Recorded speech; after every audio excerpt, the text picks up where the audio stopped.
วันที่10 เดือนที่1 ปี 2026อัปเดตส่วนหมักทั่วเนาะ FC เนาะอายุได้10 ปลายวันประมาณ2 อาทิตย์กว่าๆแหละ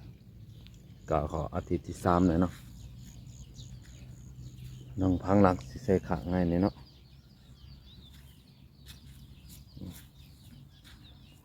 บางมันใส่ขางน้ำแม่เลยเนาะ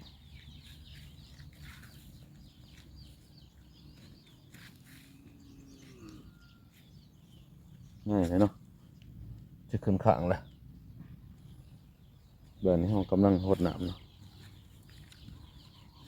ให้ดมเป็นหมักแตง FC อันนี้เป็นหมักแตงเนาะกำลังงามนี่กำลังหดน้ำเนาะยำเสาบ่ท่านบิดกันคู่เด้อ FC เนาะหมักแตงเขาก็ได้ประมาณปลูกน้ำลังไปดิทิศปลาย10 บ้านให้หนึ่งเนาะแตงตัวนี้ปลูกก่อน2 อาทิตย์ปลายตัวนี้ก็สิประมาณ2 อาทิตย์เนาะ FC เนาะกำลังใส่ปุ๋ยมาหดน้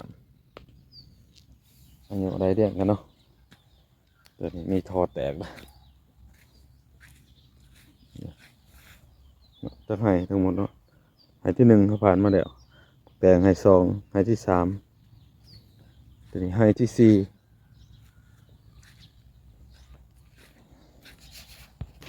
ตัวนี้ให้ที่4เนาะ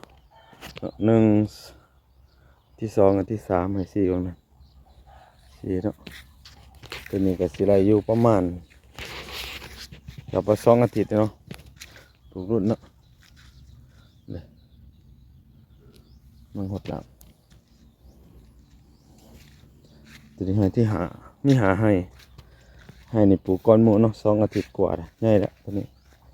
กำลังจะขึ้นข้างแล้วเนาะยอดกำลังงาม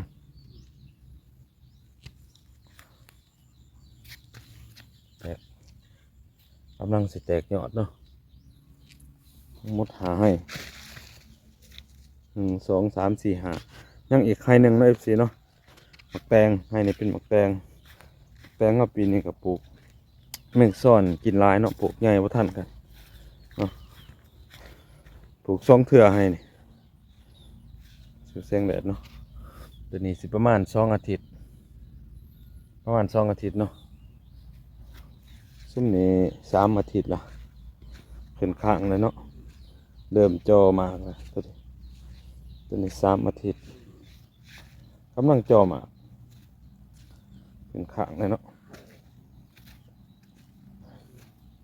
นี่กำลังจอเนาะ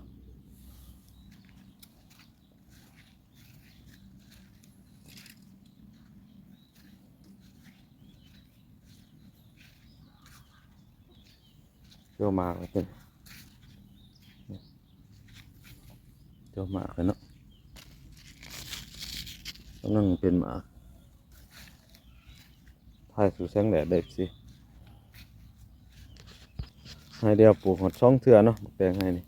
ถือว่าปลูกทั้งหมด FC ปีนี้มี6 ให้เนาะหมักแตง4หมักแตง2หมักทั่ว4เนาะนี่แตงก็กำลังออกดอกออกหมากเนาะกำลังเป็นหมากขางมันทันสุดเนาะตัวเป็นเดินนี่แมันส่วนนั้นไม่ซ่อนลายเนาะไม่ซ่อนกินตายเขาไม่ได้ปลูกซ่อน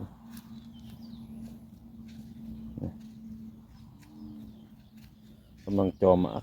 อีก1 อาทิตย์เลยกินน้อยสิเนาะตัวมันกำลังเป็นหมากแต่ว่า1 อาทิตย์ทั้งมิดกับสิบลายเป็นไงตัวนี้อายุ3 อาทิตย์เท่านั้นเนาะ3 อาทิตย์